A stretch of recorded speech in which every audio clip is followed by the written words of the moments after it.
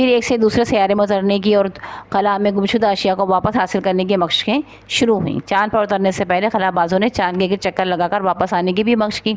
1968 میں 43 ممالک نے خلائی حادثے کی صورت میں ایک دوسرے کی مدد کرنے کا معاہدہ کیا۔ بالآخر چاند پر قدم رکھنے کا وقت آ گیا۔